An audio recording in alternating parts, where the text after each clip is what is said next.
আমার ভাইয়ের, আমার বন্ধুরা, এজন্য মহান রব্বুল আলামিন বলেন, তোমরা সজাগ দৃষ্টি রাখো নামাজ সমূহের প্রতি এবং বিশেষ করে মধ্যবর্তী নামাজের প্রতি, এবং তোমরা দণ্ডায়মান হও আল্লাহ পাক রব্বুল আলামিনের সামনে বিনয়ী হও। জোরে জোরে কোন সুবহানাল্লাহ। রাতের অন্ধকারে তোমরা তাহাজ্জুদ নামাজ পড়ো। এই যে দণ্ডায়মান হওয়ার কথা বলেছেন, মধ্যবর্তী রাতের নামাজের কথা বলেছেন, এটা তাহাজ্জুদ নামাজের কথা আমার আল্লাহ বলেছেন। আমার প্রিয় ভাইরা, তাহাজ্জুদ নামাজ যদি কেউ পড়ে লাগাতারে যদি কমসে কম 40 দিন পর্যন্ত তাহাজ্জুদের নামাজ পড়ে আল্লাহর দরবারে ডাক দিয়ে কয়, আল্লাহ, ও আল্লাহ, তোমার দরবারে আমি এই জিনিসটা চাই। হাদিস শরীফের মধ্যে আসছে, কিতাবের মধ্যে পাওয়া যায়, আল্লাহ পাক রব্বুল আলামিন আপনার ডাকটা সাথে সাথে কবুল করে নিবে। জোরে কোন সুবহানাল্লাহ। তাহাজ্জুদের নামাজ এত গুরুত্বপূর্ণ। আল্লাহ বান্দার দিল দেখে, দিল আল্লাহ দেখে আমার কোন বান্দাটা এত রাতে গভীর রজনীতে ঘুমটা ভেঙে উঠলো আমি আল্লাহকে ডাকার জন্য। সুবহানাল্লাহ কোন না? এটা তো প্রেমিকদের জন্য দিছে। কার জন্য দিছে? প্রেম তো হতে হবে। যদি আপনার এই কথা বলে, যদি প্রেম হয় মাহবুদের সঙ্গে, কার সঙ্গে? জোরে কোন না, কার সঙ্গে? মাহবুদের সঙ্গে। তো আপনার তো মজা লাগবেই। আপনার কি লাগবে? আপনি দেখেন না, বর্তমান সময় অবৈধ সম্পর্কের জন্য গভীর রজনীতে প্রেমিকার বাড়িতে চলে যায়, ছুটে যায়, পরে বান্দা ফিডায়। এরকম নিউজ পাইছেন না আপনারা? কি টান, সুতা লাগাইছে হেনে, হ্যাঁ, রাডার লাগাইছে হেনে। তো এটা তো অবৈধ সম্পর্ক।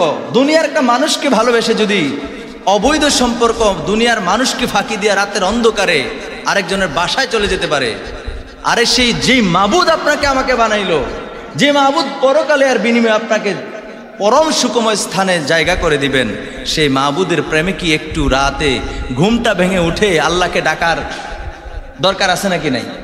কথা কোন আছে নাকি নাই? একটু পরে দেখেন তাহাজ্জুদের নামাজ।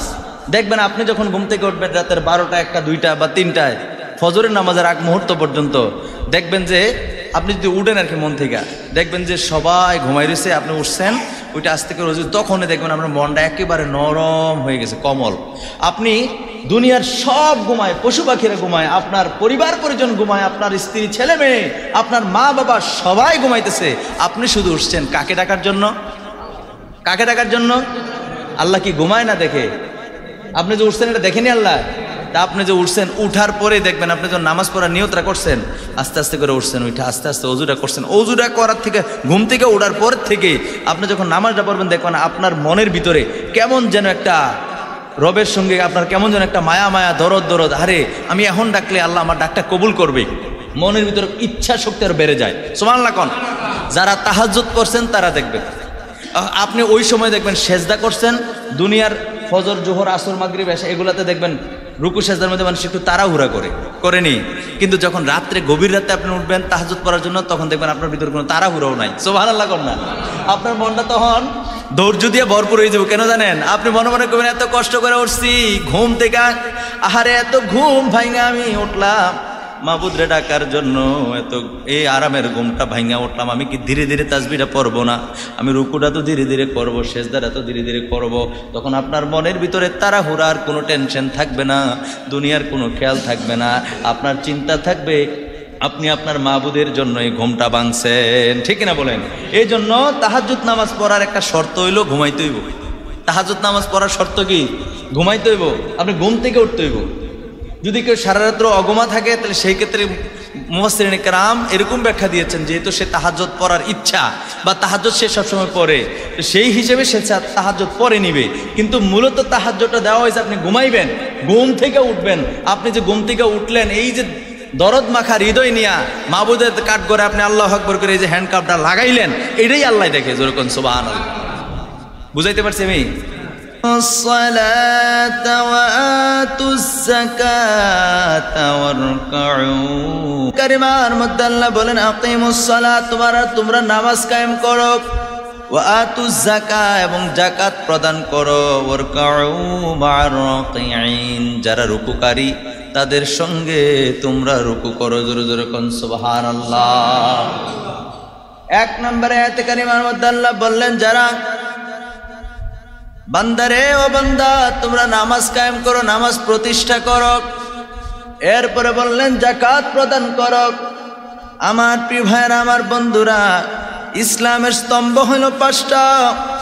আমিরুল মুমিনিন হযরত ওমর খাত্তাব রাদিয়াল্লাহু তাআলা আনহু থেকে বর্ণিত, আন ইবনে উমর রাদিয়াল্লাহু তাআলা আনহু قال قال رسول الله صلى الله عليه وآله وسلم بني الإسلام على 5 شهادة أن لا إله إلا الله وأن محمدا عبده ورسوله وإقام الصلاة وإيتاء الزكاة والحج والصوم رمضان জোরে জোরে কোন সুবহানাল্লাহ। আমার প্রিয় ভাইয়েরা, আমার বন্ধুরা, হাদিস শরীফ ঘাটলে পাওয়া যায় বুখারী শরীফের প্রথম খণ্ডে 6 নম্বর পৃষ্ঠার মধ্যে হাদিসখানা রয়েছে। ওমর ফারুক রাদিয়াল্লাহু তাআলা আনহু থেকে বর্ণিত, তিনি বলেন ইসলামের স্তম্ভ হয়েছে 5টা। কয়টা? এই জোরে কোন কয়টা? ইসলামের স্তম্ভ মানে ইসলামের খুঁটি হলো 5টা। 5টা পিলারের উপরে ইসলাম প্রতিষ্ঠিত। 1 নম্বরে তিনি বলছেন, 1 নম্বরে হলো আশহাদু আল্লা ইলাহা ইল্লাল্লাহ, এই সাক্ষ্য দেওয়া আল্লাহ ছাড়া কোনো মাবুদ নাই। যেরকম সুবহানাল্লাহ। ওয়া আন্না মুহাম্মাদান আবদুহু ওয়া রাসূলুহু, এবং মুহাম্মদ সাল্লাল্লাহু আলাইহি সাল্লাম আল্লাহর প্রিয় বান্দা এবং রাসূল। জোরে জোরে বলেন সুবহানাল্লাহ। মনোযোগ দেন। তাহলে 1 নম্বরে কি? আল্লাহ ছাড়া কোনো মাবুদ নাই, এই সাক্ষ্য দেওয়া। দ্বিতীয়ত কি বলছেন? মুহাম্মদ সাল্লাল্লাহু আলাইহি সাল্লাম আল্লাহর বান্দা এবং রাসূল। যেরকম সুবহানাল্লাহ। এইটা সাক্ষ্য দেওয়া মানে বিশ্বাস স্থাপন করা। দ্বিতীয় নম্বরে তিনি বললেন ওয়া ইকামিস সালাহ, তিনি বললেন দ্বিতীয় খুঁটির নাম হলো সালাত কায়েম করা। সুবহানাল্লাহ কন্যা, নামাজ প্রতিষ্ঠা করা। তৃতীয় নম্বরে তিনি বলেন ওয়া ইতাইজ যাকাত, যাকাত প্রদান করা। চতুর্থ নম্বরে হলো ওয়াল হজ, হজ করা। জোরে জোরে কোন সুবহানাল্লাহ। তারপরে নবীজি বললেন ওয়াসাউমি রমাদান, এবং রমজান মাসের রোজাগুলি পালন করা। জোরে জোরে কোন সুবহানাল্লাহ। আল্লাহর নবী বললেন 5টা পিলারের উপরে ইসলাম প্রতিষ্ঠিত। এর মধ্যে নবী করিম সাল্লাল্লাহু আলাইহি সাল্লাম প্রথমেই বললেন আল্লাহ ছাড়া একমাত্র ইবাদত আল্লাহ পাক রব্বুল আলামিনের করব। সেজন্য এই সাক্ষ্য দেওয়া যে আশহাদু আল্লা ইলাহা ইল্লাল্লাহ, আল্লাহ ছাড়া কোনো মাবুদ নাই, এবং মুহাম্মদ সাল্লাল্লাহু আলাইহি সাল্লাম আল্লাহর বান্দা এবং রাসূল। এরপরে দ্বিতীয় নম্বরে নবীজি বললেন নামাজ প্রতিষ্ঠা করা, তারপরে যাকাত প্রদান করা, তারপরে হজ পালন করা। পঞ্চম নম্বরে নবীজি বললেন রমজান মাসের রোজা পালন করা। জোরে জোরে কোন সুবহানাল্লাহ। বারবার হাদিসটা বলার অর্থ হলো আপনারা যেন বিষয়টা বুঝে আসে। তাহলে দ্বিতীয় নম্বরে নবীজি বললেন সালাতের কথা, নামাজের কথা। ঠিক কিনা বলেন? সালাত is the second pillar of Islam. ইসলামের দ্বিতীয় স্তম্ভের নাম, পিলারের নাম, খুঁটির নাম হলো নামাজ। জোরে কোন সুবহানাল্লাহ। এই নামাজ সম্পর্কে আজকে কথা বলতেছি বন্ধুরা আমার। কোরআনের মধ্যে পাইলাম আল্লাহ বললেন ওয়ারকাউ মা'আর রাকিঈন। কোরআনের মধ্যে পাইলাম আল্লাহ পাক রব্বুল আলামিন বললেন রুকুকারীদের সঙ্গে তোমরা রুকু করো। প্রারম্ভে বললেন ইকামুস সালাহ, আকিমুস সালাহ, নামাজ কায়েম করো। এই আয়াতের শেষের দিকে বললেন রুকুকারীদের সঙ্গে রুকু করো। জোরে জোরে কোন সুবহানাল্লাহ। তার মানে বোঝা যায় নামাজ তো প্রতিষ্ঠা করতে হবে, করতে হবে তো হবে। শুধু নামাজ পড়ি বললে হবে না, যারা রুকু সেজদা সঠিকভাবে করে তাদেরকে ফলো করার কথাও আমার আল্লাহ বলে দিলেন। জোরে জোরে কোন সুবহানাল্লাহ। কথা কি বুঝতেছেন? তাহলে নামাজ কি পড়ব না ছেড়ে দেব? কথা কোনা পড়ব না ছেড়ে দেব? এখন তো আমরা নামাজ পড়তে আসছি নাকি? নামাজ পড়তে আসছি না? একটু আওয়াজ করে বলেন নামাজই তো পড়তে আসছি। ঠিক কিনা বলেন? আমার বন্ধুরা, আমার ভাইয়েরা আমার, মুসলিম শরীফের হাদিস মেশকাত শরীফের 58 পৃষ্ঠার মধ্যে রয়েছে আল্লাহর নবী দু জাহানের বাদশা নবী রাহমাতুল লিল আলামিন বলছেন, এই শুনেন, নবী আমার বলছেন পরিপূর্ণভাবে সালাত এবং সালাম নবী করিম সাল্লাল্লাহু আলাইহি সাল্লামের উপরে যিনি হলেন আল্লাহ পাক রব্বুল আলামিনের সমস্ত নবী এবং রাসূলদের শ্রেষ্ঠ। জোরে জোরে কোন সুবহানাল্লাহ। আর জোরে কোন সুবহানাল্লাহ। রাসূল নিজে যিনি রাসূল পাক সাল্লাল্লাহু আলাইহি সাল্লাম তিনি নিজেই বলে দিয়েছেন, একজন বান্দা এবং কুফরির মাঝে যোগসূত্র হলো নামাজ। সুবহানাল্লাহ বলতেন না? নামাজ যেমন তেমন ইবাদত না। আপনি আমি মুসলমান, আচ্ছা বলেন তো দেখি, এই যে মুসলমান আপনি আমি নামাজটা যদি ছেড়ে দিতাম, মানে নামাজটা যদি কেউ না পড়তো, তাহলে মুসলমান এবং অন্য ধর্মের মধ্যে পার্থক্যটা বোঝা যেত না, ঠিক কিনা বলেন? তারাও খাওয়া দাওয়া করে, রাত্রে হলে ঘুমায়, বিশ্রাম নেয়, দিনের বেলা কাজকর্ম করে, যাবতীয় কাজগুলি আমাদের মতো। মুসলমান মসজিদে যখন আজান হয় মসজিদে ঢুকে, আর কাফের বেঈমান মুশরিকেরা মসজিদ তালাশ করে না, মসজিদে ঢুকে না। পার্থক্য তো এইটাই, ঠিক কিনা বলেন? এই জন্য হাদিস শরীফের মধ্যে এসেছে, কুফরি এবং ইমানদার বান্দার মধ্যে, আল্লাহর বান্দা এবং কুফরির মাঝে পার্থক্য হলো নামাজ। জোরে জোরে কোন সুবহানাল্লাহ। যারা কুফরকারী, যারা কাফের, তারা নামাজ পড়বে না, ইমানদারেরা নামাজ পড়বে না, তাদের বৈশিষ্ট্য। সুবহানাল্লাহ কোন? আমার প্রিয় ভাইরা, আমার বন্ধুরা, এজন্য কুরআনুল কারীমের মধ্যে সূরা নিসার 103 নম্বর আয়াতে কারিমার মধ্যে আমার আল্লাহ পাক রব্বুল আলামিন বলেন, আমার সাথে পড়েন, বিসমিল্লাহির রাহমানির ইন্নাস সালাতা কানাত আলাল মুমিনিনা কিতাবান মাওকুতা।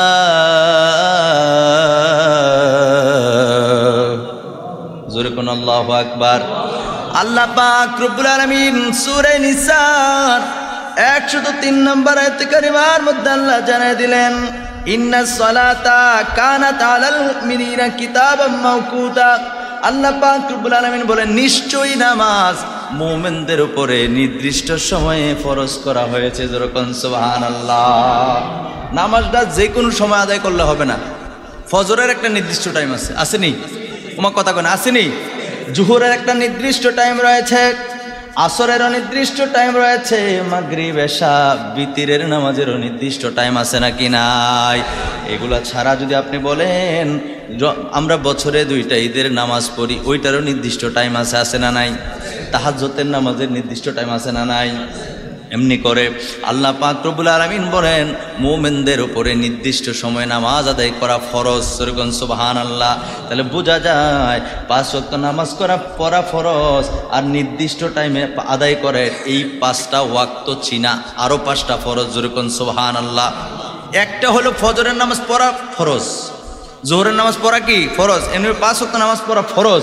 আবার 5টা ফরজ হলো আপনি 5টা ওয়াক্ত চিনা, যে ফজরের নামাজের টাইম এই সময়ের মধ্যে, জোহরের ওয়াক্তের টাইম এই সময়ের মধ্যে, এই ওয়াক্ত মতো নামাজ আদায় করে, এটা আরেকটা ফরজ। যেরকম সুবহানাল্লাহ। তাহলে প্রিয় ভাইরা আমার, বন্ধুরা আমার, মুমিনদের জন্য নির্দিষ্ট সময় নামাজ আদায় হবে। আমার প্রিয় ভাইরা আমার, বন্ধুরা, কেউ যদি ফজরের সময় জোহরের নামাজ পড়ে হবে না, জোহরের সময় মাগরিবের নামাজ পড়লে হবে না, হবে নাকি? কথা কন না, হবে হবে না? এশারের সময় যদি কেউ মাগরিবের নামাজ পড়ে, নামাজ হবে না, হবে না, হবে না। কিন্তু রাসূল তো পড়ছেন। সুবহানাল্লাহ কর না? আচ্ছা ফেস লাগাই দিম, আল্লাহ দা করে করো। যা আসেনি, এনে হজ করছেন, এরকম কেউ আসেনি? হজ হাজি আসেননি? একটু হাত তোলেন, আমি বলছি এই জন্য তুলবেন। আসেন, নামান, আপনারা সাক্ষী দিবেন। আমি তো বড় হজ করতে পারি না, উমরা করে আসছি। তো উমরা করতে গেলে তারা মুজদালিফায় আর আমার যাওয়ার দরকার নেই। আমার কথাটা বুঝেন। আরাফার ময়দানে ফজরের নামাজ থেকে শুরু করে সারাদিন আরাফার ময়দানে থাকার পরে আপনারা যখন মুজদালিফায় রওনা দেন, এই শোনেন, কথা না বললে কেমন যে বলছে না, ঠিক আছে? আল্লাহ কইছে নির্দিষ্ট টাইমে ফরজ, ফজরের টাইমে ফজরের নামাজ, মাগরিবের টাইমে মাগরিবের নামাজ, এশারের টাইমে এশারের নামাজ, ঠিক আছে নি? মানে ওয়াক্ত মতো নামাজ আদায় করা। কিন্তু দেখেন হজের বিধানের মধ্যে সারাদিন আপনি আরাফার ময়দানে রইলেন, আরাফার ময়দানে থাকার পরে আপনি যখন আসরের নামাজ পড়বেন, মনোযোগ দেন, যখন আপনি জোহরের নামাজ পড়েন তখন আসরের নামাজটাও জোহরের নামাজের সঙ্গে আদায় হয় কি হয় না? হয় কি হয় না? ওই একদিনের জন্য আসরের নামাজটা, আজান হয়েছে একটা, একামত 2টা। সুবহানাল্লাহ। আজান একটা, জোহরের নামাজ কয় ওয়াক্ত? মানে জোহরের নামাজ পড়া শেষ, এরপরে কি আবার একামত, কিরে আবার একামত কেন? এখন আসরের নামাজ পড়া হবে, সুবহানাল্লাহ কন্যা। আবার মাগরিবের নামাজের টাইম তো অল্প সময়, কিন্তু বন্ধুরা আমার, ভাইয়েরা আমার, মাগরিবের নামাজের সময় মাগরিবের নামাজ পড়া হয় না। এদিক দিয়ে জোহরের নামাজের সঙ্গে আসরের নামাজ আগে পড়া হলো, আবার ওদিক দিয়ে মাগরিবের নামাজ যথাসময় না পড়া ওই এশারের নামাজের সময়ও না, রাত্র 12টা বাজে, 11টা 12টা 1টা, যেই সময় আপনি ওদিক দিয়ে সুযোগ হইতেছে, যেরকম সুবহানাল্লাহ, মাগরিবের নামাজটা আবার এশারের নামাজের সঙ্গে, সুবহানাল্লাহ কর না। যদি এর ব্যতিক্রম আপনি যদি কোন কোরআনে আছে নির্দিষ্ট সময় নামাজ পড়া ফরজ, কিসের আরাফার ময়দান, কিসের মুজদালিফা, আজকেও আমরা নির্দিষ্ট টাইমে পড়বো, পারবেন পড়তেন? পারাইয়ে দিয়ে আপনার মাইরা লইব, কথা কোন ঠিক কিনা? তো এরকম কেমনে হইল? আল্লাহর নবী এই সিস্টেমে করেছেন, সাহাবায়ে কেরাম এই সিস্টেমে করেছেন, তাবিইনরা এই সিস্টেমে করেছেন, তাবিইনরা এই সিস্টেমে করেছেন, ফুকাহায়ে কেরাম এই সিস্টেমে করেছেন, বুজুর্গানে দিন এই সিস্টেমে করেছেন। আহলুস সুন্নাত ওয়াল জামাতের আকীদা এবং গোটা বিশ্বের সমস্ত মুসলমান একমত যে আরাফার ময়দান থেকে মুজদালিফা পর্যন্ত এই দিনে আসর এবং মাগরিবের নামাজ নির্দিষ্ট টাইমে পড়ার বিধান নাই। সুবহানাল্লাহ। দলিল কই? নবীজির হাদিস। দলিল কি? জোরে কোন দলিল কি? আমার কথাটা কিন্তু রেকর্ড হচ্ছে, আমার কথাটা শুধু এই জায়গায় নয়, বাংলার বিভিন্ন জায়গায় এবং অন্যান্য রাষ্ট্রে, অন্যান্য দেশ থেকেও আমার মহাব্বতের মানুষরা শুনবে। শুনবে কি শুনবে না? আমার এই আলোচনা যদি ভুল হয় তাহলে তো বলতে পারবো, হুজুর আমরাও তো মক্কা মদিনায় থাকি। বলতে পারবে কি পারবে না? সুযোগ নাই। কেন জানেন? এটাই সিস্টেম। প্রশ্ন হলো, কোরআন বলছে নির্দিষ্ট টাইমে নামাজ পড়া ফরজ, কিন্তু নবী বলছেন আরাফার দিনে, আরাফার ময়দান শেষে মুজদালিফা পর্যন্ত। কথা খেয়াল করেন, এই দিনের কার্য সম্পন্ন করতে গিয়া আসরের নামাজটা জোহরের সঙ্গে আর মাগরিবের নামাজটা এশারের সঙ্গে পড়তে হবে, যেরকম সুবহানাল্লাহ। এখন নবীর হাদিস কোরআনের চেয়ে বেশি প্রাধান্য পাইছে কিনা? মাতে না। ঠিক করলে কি গুণ হইব? আওয়াজ করে বলেন। এই ক্ষেত্রে নবীজির হাদিসটা কোরআনের এই আইনের উপরে গেছে কি গেছে না? বলেন, প্রাধান্যের দিক দিয়ে গেছে না? না গেলে তো পৃথিবীর কেউ না কেউ বলতো যে না, আসরের টাইম আসর নামাজ পড়াম, আপনাদের সুযোগই নেই পড়ার। সুবহানাল্লাহ কইতেন না? এখন মনে করেন আমরা কাতারে কাতারে মসজিদের মধ্যে দাঁড়ায় গেছি, একটা লোক বসার মতো জায়গা নাই, মসজিদ কানায় কানায় ভরপুর হয়ে গেছে। এখন যদি একজন ফিসা বুজুরাইয়ে কিংবা কোনো বুজুর্গ কিংবা ডক্টর ইঞ্জিনিয়ার আসে আইসা বলে আমি মসজিদের ভিতরে নামাজ আদায় করব, কেউ সুযোগ না দিলে কি পারবো? কানা কানে ভরপুর, পারবো? তো আপনি আরাফার ময়দানে তো এরকমই, আপনি আসরের নামাজ আলাদা করে পড়বেন কোত্থেকে? সুবহানাল্লাহ কইতেন না? পড়লে হবেও না, পড়লে হবেও না, কারণ নবী যেইভাবে দেখাইছে এর ব্যতিক্রম আপনি কবেন কোরআনে পাইছি না। কোরআনের ঠিক আছে, কোরআনের জায়গায় কোরআনের, কিন্তু ওই দিন কোরআনের আইনের উপরে আল্লাহর হাবিবের হাদিসের আইন জোর করেন। সুবহানাল্লাহ। এই মর্যাদা আল্লাহ দিয়েছেন। আপনি আজীবন নির্দিষ্ট সময় নামাজ আদায় করবেন, কিন্তু ওই দিন নবীজির হাদিসটাকে আপনাকে ফলো করতে হবে। সুবহানাল্লাহ। এই জন্য যদি বলেন কোরআন ছাড়া অন্য কিছু মানি না, মানবো না, আপনি নিঃসন্দেহে বেঈমান, ঠিক কিনা বলেন? এই জন্য নবীজির হাদিসকে অস্বীকার করার কোনো সুযোগ নাই। কোরআন সুন্নাহ বলবেন, কোরআন সুন্নাহর আলো ঘরে ঘরে জালো, ঠিক কিনা বলেন? হাদিসকে বাদ দিয়া নবীজির সুন্নাতকে বাদ দিয়া কখনো কেউ আল্লাহকে রাজি খুশি করার কোনো রাস্তা নাই। আল্লাহ পাক রব্বুল আলামিন আমাদেরকে সঠিক বুঝদান করুক। আমরা পড়ি আমিন। একটু দূরে সরে পড়ি আল্লাহুম্মা সাল্লি মাওলানা মুহাম্মদ ওয়া আলা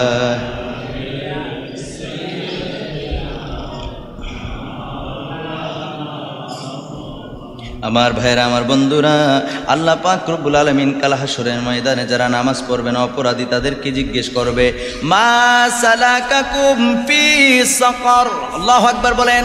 আল্লাহ পাক রব্বুল আলামিন বলবেন, হে অপরাধীরা, তোমরা কিসের কারণে আজকে দুজকে গেছো, মানে কিসে তোমাদেরকে দুজকে নিয়ে গেল? আল্লাহ জিজ্ঞেস করবেন।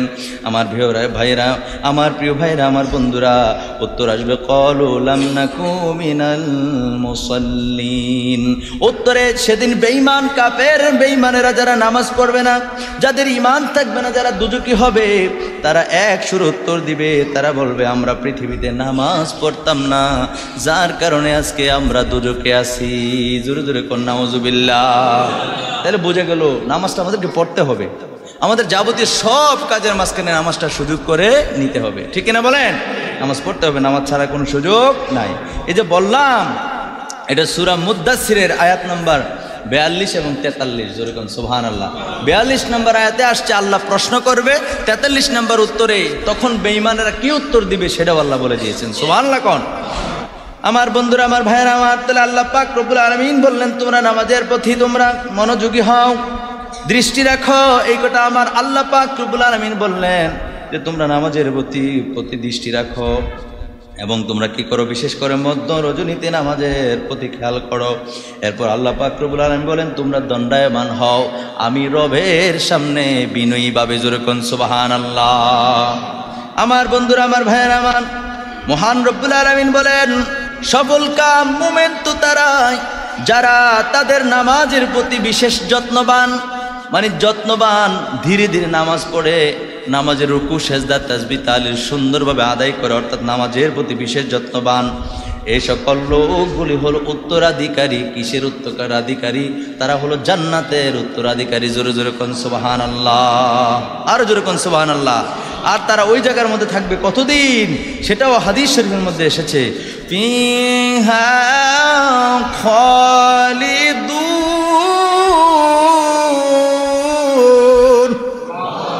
সূরা মুমিনের 9 থেকে 11 নম্বর আয়াতে কারিমার মধ্যে কথাগুলো আসছে।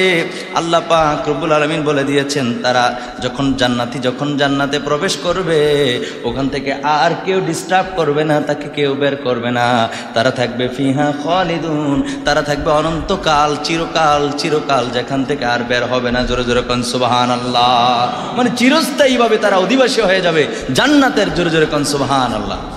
আমার প্রিয় ভাইরা, আমার বন্ধুরা, হাদিস শরীফ ঘাটলে পাওয়া যায় আল্লাহর নবী দুজানের বাদশা নবী রাহমাতাল লিল আলামিন বলেন তোমরা 5 ওয়াক্ত নামাজ তোমাদের উপরে আল্লাহ পাক রব্বুল আলামিন ফরজ করে দিয়েছেন। যে ব্যক্তি এগুলোর জন্য ভালোভাবে অজু করার পরে এগুলোকে যথাসময় আদায় করে, রুকু ও বিনয় রূপে এই সালাতগুলো সুন্দরভাবে আদায় করে, আল্লাহ পাক রব্বুল আলামিন বলেন তাদের, নবীজি বলেন আল্লাহ পাক রব্বুল আলামিন তাদের ব্যাপারে প্রতিশ্রুতি দিয়েছেন। কি প্রতিশ্রুতি দিয়েছেন? আল্লাহ পাক রব্বুল আলামিন তাদের সবাইকে ক্ষমা করে দিবে। যেরকম সুবহানাল্লাহ। আল্লাহ পাক রব্বুল আলামিন সবাইকে ক্ষমা করে দিবেন। নবীজি বলেন আর আল্লাহ পাক রব্বুল আলামিনের ওয়াদা নাই ওই সমস্ত বান্দাদের প্রতি যারা নামাজ আদায় করে না, হয় আল্লাহ চাইলে ক্ষমা করবেন, না হয় আযাব দিবেন। এটা আমার আল্লাহ কোনো ওয়াদা নাই। যেরকম সুবহানাল্লাহ। যারা নামাজি তাদের ব্যাপারে কি আছে? আল্লাহর ওয়াদা আছে, তাদেরকে আল্লাহ ক্ষমা করে দিবেন। যেরকম সুবহানাল্লাহ। তাদেরকে আল্লাহ কি করবেন? ক্ষমা করে দিবেন। আর যারা নামাজ পড়ে না তাদের ব্যাপারে নবীজি বলেন কোনো ওয়াদা নাই, আল্লাহ চায় ক্ষমা করবেন, না হয় শাস্তি দিবেন। এটা আল্লাহ তখন ডিসিশন নেবেন, বান্দার কি মাফ করা যায় নাকি শাস্তি দিবে। আর আল্লাহর দয়া ছাড়া কোনো বান্দাই আল্লাহ পাক রব্বুল আলামিনের সেই কাল হাসর ময়দানের সেই পাকরাওয়া থেকে কেউ বাঁচতে পারবে না। আল্লাহর সামনে থেকে, আল্লাহর কাঠগড়ার থেকে আপনি আমি কি কৈফিয়ত দিয়ে বাঁচতে পারবো? যেখানে বলা হয়েছে কি فَمَنْ يَعْمَلْ مِثْقَالَ ذَرَّةٍ خَيْرًا يَرَهُ وَمَنْ يَعْمَلْ مِثْقَالَ ذَرَّةٍ شَرًّا يَرَهُ। জোরে জোরে কোন সুবহানাল্লাহ। আল্লাহ পাক রব্বুল আলামিন বলেন তোমাদের সেদিন যাররা পরিমাণ হিসাব তোমাদের থেকে নেওয়া হবে। ভালো যা করেছো সেটার ফলাফল তোমরা পেয়ে যাইবা। তোমরা যদি খারাপ করে থাকো সেটার হিসাবও কাল হাসরের ময়দানে দিতে হবে। বলেন তো দেখি, যাররা পরিমাণ হিসাব যদি আপনি আমি দিতে হয়, এমন কি আল্লাহর কোনো বান্দা আছে আল্লাহর সামনে যাররা পরিমাণ হিসাব দিয়ে জান্নাতে যেতে পারবে? কেউ কি আছে? কেউ নাই। আর আজকের দিনে হিসাব আপনি মিলান, ফজর থেকে আজকে জুমা পর্যন্ত, রাত্র এখনো হয় নাই, জুমা পর্যন্ত আপনি কি কি করেছেন, রবের কোন কোন হুকুম মেনেছেন, আজকের দিনে আপনি হিসাব মিলান, দেখবেন আপনি বলবেন আয় আল্লাহ, আমি তো জান্নাতে কেমনে যাবো?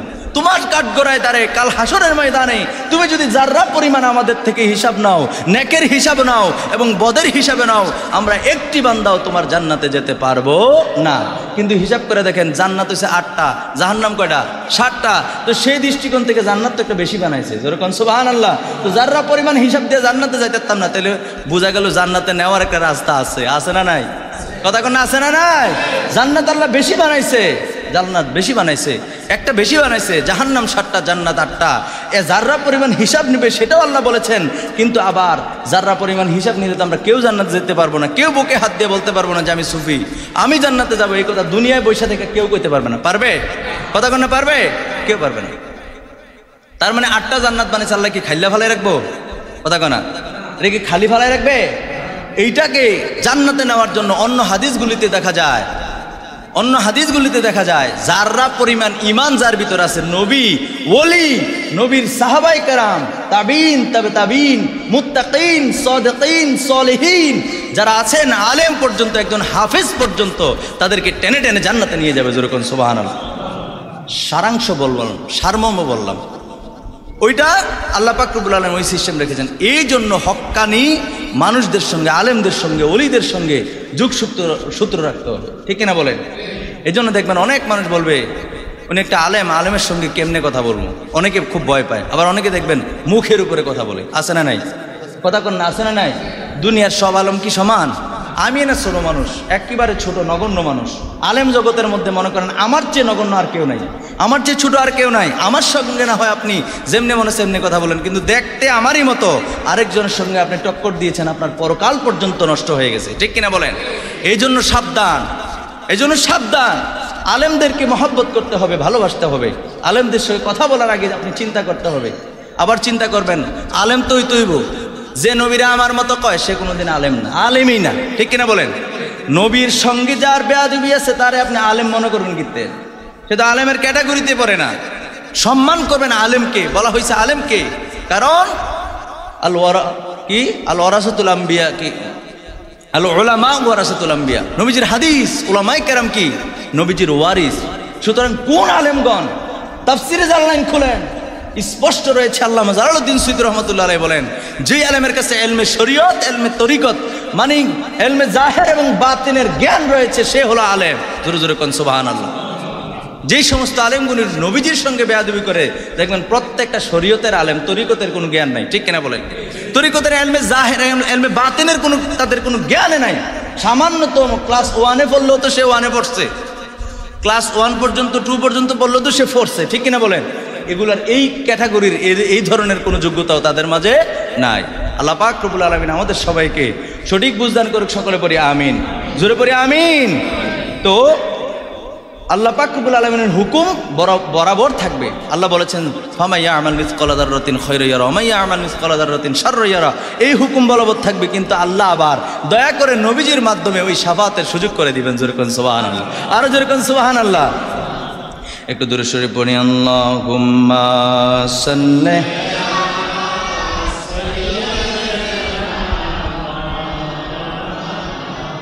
মুহাম্মদ ওয়া আলা আলি সাইয়্যিদিনা। আমার ভাইরা, আমার বন্ধুরা, আরেকটা গুরুত্বপূর্ণ হাদিস বলে আজকের আলোচনাটা শেষ করে দিচ্ছি। আল্লাহর নবী দৌজানের বাচ্চা নবী রাহমাতাল লিল আলামিন বলেন, আউয়ালু মা ইউহাসাবু বিহি আবদু ইয়াউমাল কিয়ামাতিস সালাহ। জোরে জোরে কোন সুবহানাল্লাহ। আল্লাহর নবী বলেন, হাসরের ময়দানে, কিয়ামতের ময়দানে আল্লাহ পাক রব্বুল আলামিন যখন বিচার কার্য শুরু করবেন, আউয়ালু মানে প্রথম, সর্বপ্রথম হিসাব আমার আল্লাহ নেবেন কিয়ামতিস সালাহ, কিয়ামতের ময়দানে নামাজের হিসাবটা নিবে। জোরে জোরে কোন সুবহানাল্লাহ। নবী আমার বলছেন, নামাজের হিসাব দিতে গিয়া ফাইন সলুহাত সলুহা সাইরু আমালি। আল্লাহু আকবার বলেন। আল্লাহর নবী কয়, যার নামাজের হিসাবটা সঠিক পাওয়া যাবে, যার নামাজের হিসাবটা বরাবর থাকবে, আল্লাহর নবী কয় তার হিসাব সহজ হবে। আহারে, এরপরে নবী আমার বললেন, আর যার নামাজের হিসাবটা সঠিক নাই, তার কোনো হিসাবে সঠিকভাবে হবে না। আল্লাহু আকবার বলেন। এই জন্য বন্ধুরা আমার, আপনারা আমার প্রিয় মুসল্লি, সেই হিসাবে আমি আপনাদেরকে আহ্বান করব, অবহেলা করেন না। নামাজটা আপনি সময় বের করে পড়ে নেন। আপনার নামাজটা আপনি সময় বের করে পড়ে নেন। নামাজের বিধান যদি নাই থাকতো, নবীজি স্বয়ং নিজেই নামাজ পড়তেন না, সাহাবায়ে কেরামকেও নামাজের কথা বলতেন না, তাবিঈনরা পড়তেন না, তবে মুহাদ্দিসিনে কেরাম পড়তেন না, মুফতিরা পড়তেন না। এমনি করে বুজুর্গানে দিন কেউ নামাজের কথা এত গুরুত্ব দিতেন না, যদি নামাজ না পড়লে হইতো। ঠিক কিনা বলেন? এই জন্য আমি অনুরোধ করব, আপনারা যথাসময়ে নামাজগুলো পড়বেন। আপনাদের স্ত্রী, পরিবার, পরিজন তাদেরকে বলবেন, কারণ আপনার পরিবারের হিসাবও আপনার কাঁধে। আপনি নিজে নামাজি হন, তাদেরকে নামাজি বানান। তাদেরকে যদি আপনি নামাজি বানান, তাহলে দেখা গেছে আপনার ইন্তেকালের পরে যেই লোকটা নামাজ পড়ে আপনার পরিবারে, ওই লোকটাই বলবে, আল্লাহ আব্দুল করিমকে তুমি মাফ করে দাও, আল্লাহ আব্দুল রহিমকে তুমি মাফ করে দাও, যে নামাজ পড়ে না। অনেক মানুষ তোমার সমাজের মধ্যে জুমার দিনও আসে না, আসে না? নাই, অবহেলা মানে হ্যাঁ কাজটাই বড়, নাউজুবিল্লাহ কন। তো ওই ব্যক্তিটার দিয়ে আপনি কখনো পরকালে গিয়ে ভালো কিছু আশা করতে পারেন না। আপনি নামাজি বানাইলে আপনার লেগে কানবো। এজন্য আপনি নিজে নামাজি হন, পবিত্রতা শিখেন, ইবাদত বন্দি করেন, পরিবার পরিজনকে নামাজি বানান। আল্লাহ পাক রব্বুল আলামিন আমাদের সবাইকে কবুল করুক, পড়ি আমিন। আর জোরে পড়ি আমিন। তো যাই হোক, নামাজের আলোচনা হয়েছে। গত জুমায় আলোচনা করেছি পবিত্রতার, আজকে আলোচনা করছি নামাজের। আগামী জুমায় আলোচনা হবে জামাতের সাথে নামাজ। কিসের সাথে নামাজ? জামাতের সাথে নামাজ।